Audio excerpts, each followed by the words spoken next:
ಹಾಗೆ ನಾವಿವತ್ತು ದಾಳಗಳ ಬಗ್ಗೆ ಮಾತಾಡ್ತೇವೆ. ಈ ದಾಳಗಳ ಪ್ರಶ್ನೆಗಳು ಪ್ರತಿ ಎಕ್ಸಾಮ್ ನಾಗ ಬರ್ತಾವು.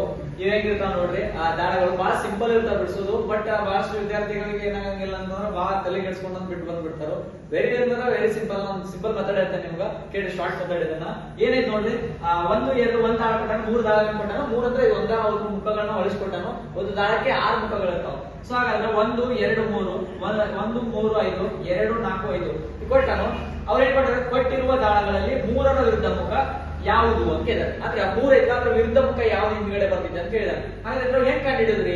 ಬಹಳ ಸಿಂಪಲ್ ಐತಿ. ಇದ್ರಾಗ ನೋಡ್ರಿ, ಅತಿ ಹೆಚ್ಚು ಬಾರಿ ಮೊದಲು ಒಂದೇ ಕೆಲಸ ಏನ್ ಮಾಡ್ತಂದ್ರೆ ಅತಿ ಹೆಚ್ಚು ಬಾರಿ ರಿಪೀಟ್ ಆಗಿರುವಂತ ಅಕ್ಷರ ಯಾವ್ದು ಅಂತ ನೋಡ್ರಿ. ಯಾವ್ದು ನೋಡ್ರಿ? 3 ಐತಿ.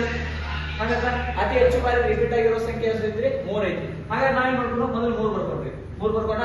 ಇಲ್ಲಿ ನೋಡ್ರಿ, 3ರ ವಿರುದ್ಧ ಅಥವಾ ಬಾಜುಕ್ ಯಾವ ಬರ್ತಾವ ನೋಡ್ರಿ? 2 ಬರ್ತೈತಿ, 1 ಬರ್ತೈತಿ. ಹಾಗಾದ್ರೆ ನಾವು ವಿರುದ್ಧ ಬರಲ್ಲ ನೋಡ್ರಿ. 3 ಬಾಜುಕ್ ಯಾವ ಬರ್ತೈತಿ? 5 ಬರ್ತೈತಿ. ಆಲ್ರೆಡಿ 1 ಬಂದು ಬಿಟ್ಬಿಡೋದ್ರಿ. ಇಲ್ಲಿ ನೋಡ್ರಿ, ಇನ್ನೊಂದು ಯಾವ ಬರ್ತೈತಿ? 4 ಬರ್ತೈತಿ. ಹಾಗಾದ್ರೆ ಬಾಜುಕ್ ಇನ್ನೊಂದು ಯಾವ ಬರ್ತೈತ್ರಿ?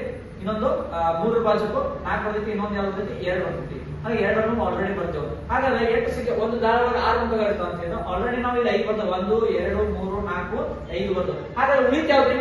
ಈಗ ಒಂದೇ ಸಂಖ್ಯೆ ಉಳಿತು, ಯಾವ್ದಂತಂದ್ರೆ 6. ಹಾಗಾದ್ರೆ 3ರ ವಿರುದ್ಧ ಮುಖ ಯಾವ್ದಾಗಿರ್ತೈತ್ರಿ? ಯಾವತ್ತು 6 ಇರ್ತೈತಿ. ಬಹಳ ಸಿಂಪಲ್ ಮೆಥಡ್ ರೀ, ಅಗದಿ ಈಸಿ ಇರ್ತೈತಿ. ಸೊ ನೀವು ಇದನ್ನ ಬಿಡಿಸಿದ್ರೆ ಈ ರೀತಿ ಬಿಡಿಸ್ಬೇಕು. ಆಯ್ತಾ? ಧನ್ಯವಾದ.